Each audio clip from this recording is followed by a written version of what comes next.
사실 저희가 김남국 의원 코인 논란 그 네. 세부적으로 들어가면 막 복잡하잖아요. 네네. 무슨 코인 이름도 네. 잘 모르겠고. 네. 그래서 그거 띄고 자 검찰 수사 뭐 윤관석 의원 뭐 이성만 의원 막 음. 지금 뭐 체포동의안이 너무 복잡해서 그거 떼고 네. 당내 논란으로 해 가지고 개딸들 뭐 어쩌고 저쩌고 이거 떼고 네. 자 그럼 이제 도대체 민주당 이거 이것저것 다 뗐어요. 네. 민주당 다 떼고 나니까 이제 남는 게 자 그럼 민주당이 진짜로 네. 리더십에 대해서 음. 흔들리는 논의를 하고 있냐 이거거든요. 네. 실제 그러니까 그 의총을 통해서도 아마 이런 논의들이 계속 되고 고 있고요. 예. 그다음에 코인 논란 김남국 의원 뭐 사건이라든지 뭐 이런 부분에 있어서도 그 논의 과정 그다음에 대책을 세우는 과정에서 상당히 이런 부분에 대해서 상당히 고민을 많이 하고 있는 것은 사실인 것 같습니다. 이재명 대표로 총선까지 가기는 좀 힘들지 않냐라는 논의. 그런 예. 얘기도 뭐 사실 심심치 않게 의원들 사이에서 나오는 것은 사실이고요. 그다음에 어찌 되었건 간에 이재명 대표의 민주당 아니면 민주당의 이재명 예. 어떤 것을 선택해야 될 것인가 이 부분에 대해서 상당히 고민은 많거든요, 지지자들 음. 사이에서도. 음.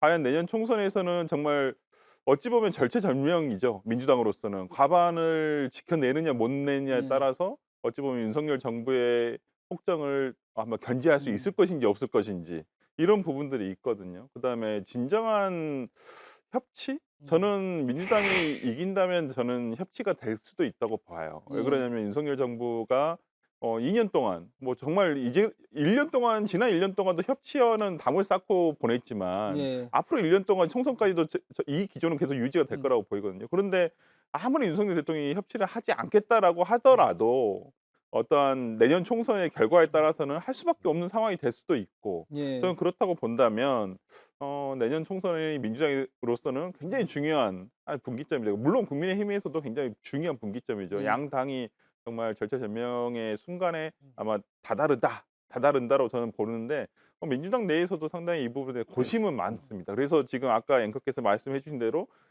혁신위원회를 갈 것이냐. 근데 현재 지금 혁신위원장은 장경태 의원이 맡고는 있어요. 예. 근데 이제 그 혁신위에서 내놓은 결과들이 음. 조금은 어찌 보면 당 내에서 어떤 절대적인 지지를 받는다거나 예. 국민들로부터 '와 저거 신선하다.' 음. 이 정도의 어떤 평가를 받지 못했던 건 사실이거든요. 예. 그렇다고 한다면 장경태 의원보다는 조금 더 비중 있는 인물이 혁신위원회를 맡음으로써 어찌 보면 사실상 대표 체제는 그대로 그러니까 이재명 대표 체제는 그대로 가져가되 예. 혁신위가 어떠한 당무의 중심이 돼서 내년 음. 선거까지 끌고 갈 수 있는 음. 어떤 이런 것을 바라는 것은 저는 뭐 이재명 대표 측이나 예. 아니면 뭐 이재명 대표와 같이 그러니까 비명계 소위 음. 비명계라고 하는 측에서도 상당히 이 부분에 대해서 고민하고 있다라는 음. 것은 예 저는 많이 들었습니다. 그러니까 지금 설 변호사님이 예.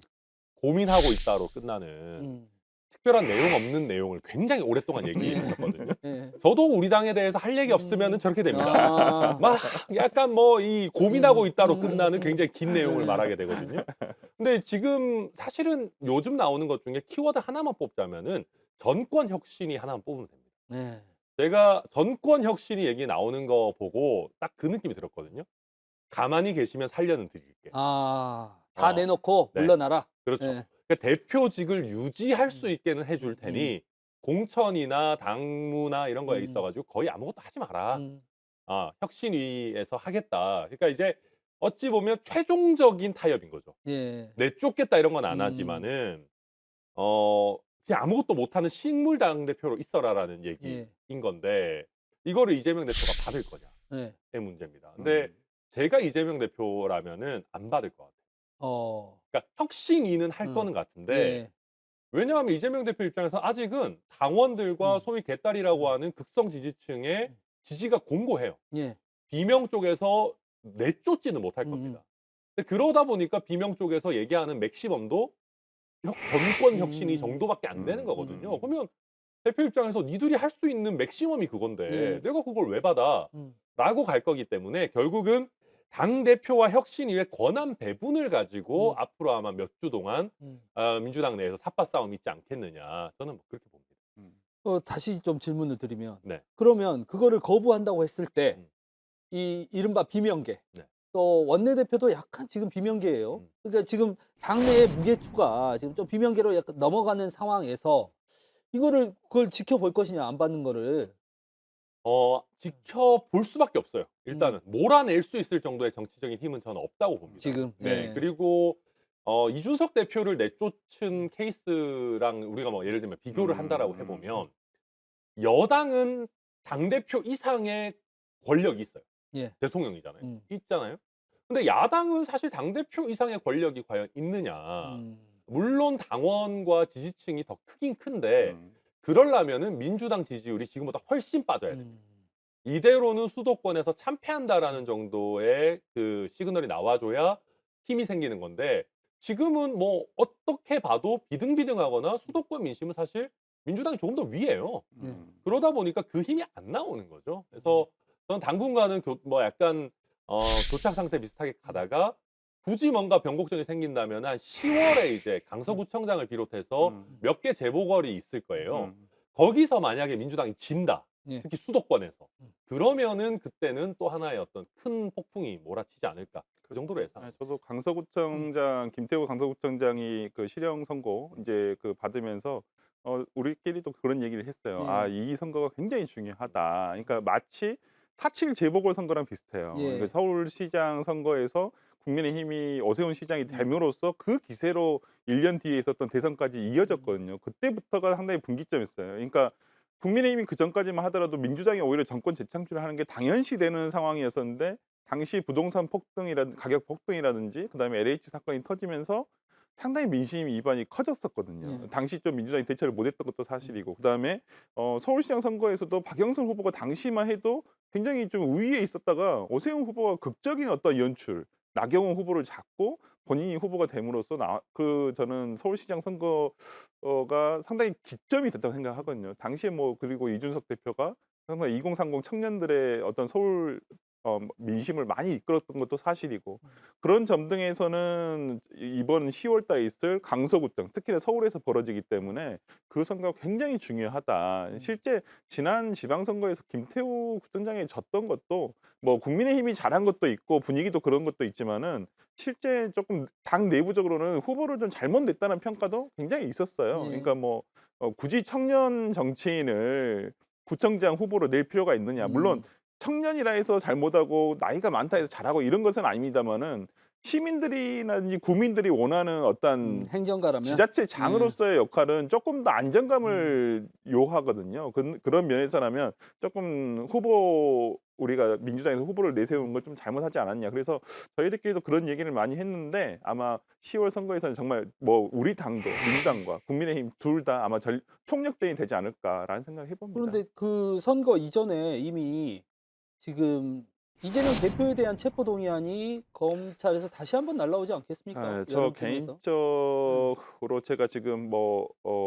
지금 이화영 의원 아니 전 부지사. 경기부지사를 지금 변호를 하고 있는데 아마 7월 정도가 저는 예상을 하고 있어요. 예. 7월 정도에 검찰에서 흘러나온 얘기도 백현동과 같이 묶어서 이것을 지금 체포동의안을 아마 하지 않을까라고 하는 기자들 사이에서도 좀 뭐 공공연한 내용이더라고요. 그래서 아마 검찰에서도 그렇게 가지 않을까. 6월에 한번 소환을 할 거는 같아요. 그 이재명 대표를 아마 소환할 것 같고 수사 속도가 지금 조금 빠르게 가고는 있는데 이 부분 그렇게 진행되지 않을까라는 생각이 들어서 이제 그때가 보통 이제 7월이 그 국회가 임시회를 열지 않는 그렇죠. 달인데 이제 민주당에서 임시회를 하겠죠. 또 이거 그렇죠. 가지고 또 이제 뭐 국민의힘에서는 또 뭐 방탄이니 뭐니 이제 이런 얘기를 할 텐데 아마 그때가 기점이 되지 않을까라는 생각을 해봅니다. 지금도 비명계의 공격들이 계속되는데 공격도 합리적이에요. 좀 단절해라. 극렬 지지층과 단절해라. 그리고 쇄신하자. 이런 뭐 합리적인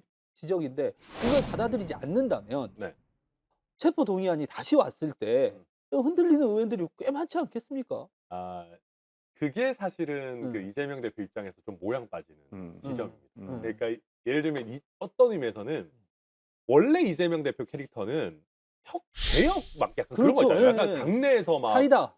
사이다. 내가 막 기득권을 오히려 타파하고 막 원래 우리가 이재명 대표가 당대표가 될 때 생각했던 그림은 이재명 대표가 개혁 드라이브를 더 세게 밀어붙이고 막 공천 개혁하겠다고 하고 근데 당내 기득권인 의원들이 오히려 자기 기득권을 지키려고 하고 이런 그림을 사실 상상했는데 지금 뭐 약간 돌아가는 거는 소위 당내 기득권처럼 보였던 친문 내지는 비명 세력이 오히려 혁신이 띄워라 뭐 막 당내 극렬 지지층 뭐 단절해라 막 이렇게 나오니까 이재명 대표가 마치 기득권인 것처럼 예. 게다가 그 기득권이라는 게 심지어는 그냥 본인의 어떤 안위를 지키려고 하는 것처럼 비춰질 수가 있거든요. 그래서 저는 이렇게 만약에 간다면은 이재명 대표가 자리를 지키더라도 지금까지 쌓아온 이재명이라고 하는 브랜드가 없어질 수도 있어요. 제가 만약에 이재명 대표 옆에서 조언하는 그룹이라면은 이 브랜드와 당대표 직중에 고민을 해야 되는 지점인 것 같아요. 그러니까 이렇게 가다 보면 대선 주자로서의 매력도가 쉽지 않을 수가 있다. 예. 예, 그게 아마 하나의 또 중요한 고려추일 건데 쉽게 판단하기는 어려울 거예요. 그러니까 그 이재명 대표와 윤석열 대통령의 공통점이 있어요. 예. 여의도 정치를 해보지 않았다라는 예. 거예요. 그러니까 지금 두 분 다 한 분은 대통령이 되셨고 한 분은 이제 당 대표가 되셨는데 두 분 다 똑같은 위치예요. 왜 그러냐면 과거에는 어떤 행정 조직에서는 수장이 이렇게 하자라고 하면 그 밑에 있는 조직들이랑 공무원들이 일사불란하게 그걸 일을 만들거든요. 그렇죠. 근데 예. 여의도 정치라는 게 그렇지가 않아요. 의원 한 명 한 명이 다 헌법기관입니다. 그렇기 때문에 이 사람들을 그러니까 설득하고 같이 할 수 있도록 만들어내는 게 오히려 정치력이라는 것인데 그런 면에서라면 이재명 당대표나 그다음에 윤석열 대통령이나 두 분 다 부족한 것은 사실이에요.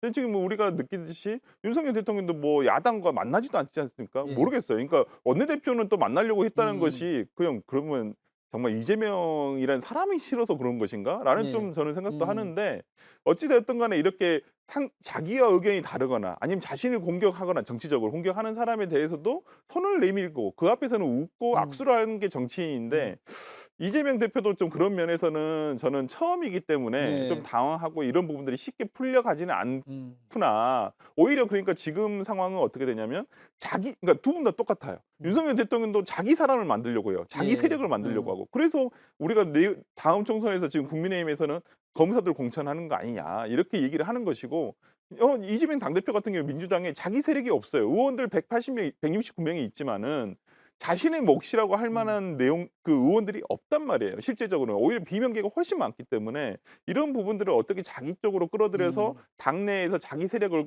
공고화해 갈 작업을 해야 되는데 아마 내년 총선에서는 그래야지 자신이 다음에 대선 후보가 됐을 때도 자신을 당내에서 밀어줄 의원들이 있어야 되거든요. 예. 지금 그런 싸움을 저는 똑같이 하고 있다고 보여요. 예. 당 내에서의 권력을 잡기 위해서 또 자기 사람을 만들기 위해서 정치적 자산과 브랜드를 조금씩 갉아먹고 있는 상황. 그러다 보니까 민주당 내의 차기 리더십이 조금 흔들리고 있어요. 예전만 하더라도 이재명 대표 외에는 대안이 없다. 이런 얘기들이 나왔는데 서서히 한 명씩 한 명씩 이렇게 언급이 되고 있습니다. 대표적으로 이낙연 전 총리가 이제 다음 달에 귀국을 하고요. 또 김동연 경기지사가 활동의 보폭을 넓히고 있습니다. 우리 천하람 변호사께서 보시기에 네.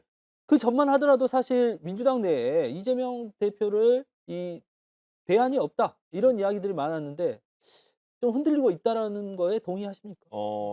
그쵸. 많은 분들이 이재명 대표가 다음 대선에 나갈 수 있겠는가. 예. 그러니까 이게 둘 중에 하나잖아요. 이게 사법 리스크 아니면 음. 정치적인 어떤 자산. 예. 근데 두 개 다 사실은 좀 흔들리고 있습니다. 요즘은 오히려 사법 리스크에 대한 언급량은 줄었는데 당의 리더십이 좀 흔들리고 있는 상황이고 그럼 어떤 이유에서든 다음 대선까지 이재명 대표가 독주 체제로 갈 수 있을까라고 하는 의구심은 커지고 있고 그러다 보니까 자연스럽게 많은 분들이 김동연 지사 쪽으로 보시는 것 같아요. 그러니까 이낙연 총리는 잘 모르겠습니다. 당장은 확 뜨긴 어려울 거예요. 제가 보니까 민주당 지지층에서 특히 이재명 대표를 꽤 좋아하는 쪽에서는 이낙연 총리를 거의 무슨 국민의힘 사람보다 싫어하는 예, 것 같더라고요. 예. 그래서 이게 당장은 쉽지는 않을 것 같습니다. 근데 다만 우리가 좀 잘 잘라서 봐야 되는 게요.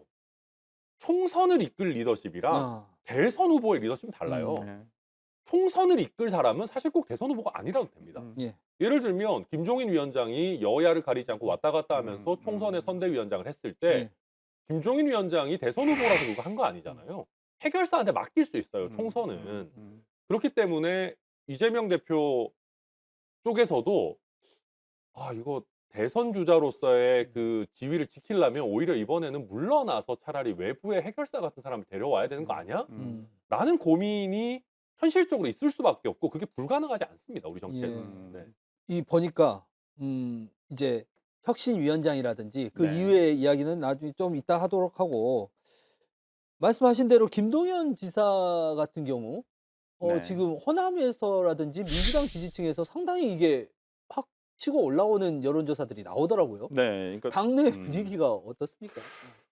아직도 그러니까 지금 소위 친명이라고 하는 그룹에서는 김동연 지사에 대한 감정이 좋지 않은 것은 사실이에요. 김동연 지사에 예, 대해서. 왜 예. 그러냐면 뭐 어찌 보면 경쟁자이기도 하고 예. 어찌 보면 지난 경기도지사 선거 때 어찌 보면 친명계 쪽에 있는 인사들이 그 인력들이 많이 가서 도와줬거든요. 실제 예. 저도 김동연 캠프에 있었지만은 당시에 거의 대선 캠프급으로 그 인력들이 거의 다 그대로 가서 했었거든요. 바로 그 선거가 이어졌기 예, 때문에. 대선 끝나고 바로 했기 때문에. 그래서 뭐 상당히 그런데 조금 뭐 이제 지사가 이게 당선이 된 이후에 조금 뭐 이런 예를 들어서 뭐 농공 행사라든지 이런 부분에 있어서 좀 서운함이 있다라고 생각들을 좀 하시는 것도 있는 것 같아요. 근데 제가 보니까 실제로는 그렇지 않더라고요. 예. 나중에 다 들어보니까. 왜냐하면 뭐 예를 들어서 임명직이나 이런 것들을 해줄 수는 있는데 그냥 그 전임자들이 임기가 끝나지 않아서 못 해준 것도 많거든요. 그래서 그런 부분이 있기도 하고 어찌되었건 간에 김동연 지사가 현재 미래적으로는 다음 대선에서 당내 경선에서 아마 붙을 수도 있다라는 지금 예상들을 많이 하고 있기 때문에 저는 그런 면에서라면 김동연 지사 제가 봤을 때 김동연 지사는 상당히 안정감이 있다. 그리고 두 분의 캐릭터가 완전 다르지 않습니까? 예. 근데 이제 그걸 서로 좀 메워가는 것 같아요. 특히나 김동연 지사 같은 경우는 안정감과 이런 관료 출신이기 때문에 그런 것은 있지만 지금 최근에 보인 행보 등은 오히려 굉장히 좀 더 개혁적으로 하고 오히려 조금 더 많이 이런 그러니까 본인이 지금까지 보여주지 못한 것들을 정치인으로서의 모습을 많이 보여주고 있더라고요. 저도 그 페이스북이나 이런 뭐 SNS를 통해서 지금 계속 접하고 있는데 이분이 굉장히 지금 차근차근 하나씩 잡아가는구나라는 생각이 좀 들기도 하고 그런 면에서라면 저는 김동연 지사가 나중에 이재명 대표와 아마 당내 경선에서 참 호각지세를 만들지 않을까라는 생각도 해봅니다. 조금 전에 말씀하신 대로 이제 혁신위를 만약에 민주당에서 띄운다면 외부 인사가 될 가능성이 높을 것 같아요. 네, 당내 인사 중에서는 타협할 만한 사람이 없어요. 예.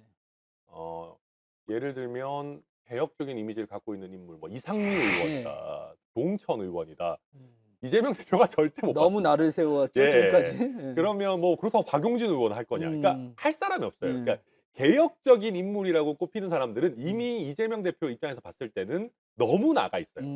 그럼 어쩔 수가 없는 것이고 그러면 상대적으로 개혁 성향은 있지만 이재명 대표 지지층에서는 좀 덜 알려진 예. 그러니까 개혁 성향에 대해서 좀 지금까지 막 엄청나게 많이 표명하지 않았던 그런 인물이어야지 이재명 대표도 받아들일 수가 있고 더 중요하게는 이재명 대표 지지층도 받아들일 수 있거든요. 그러니까 저는 뭐 100% 외부에서 올 거다. 그런 생각합니다. 인물들이 누가 있을까요? 저도 모르죠. 뭐 제가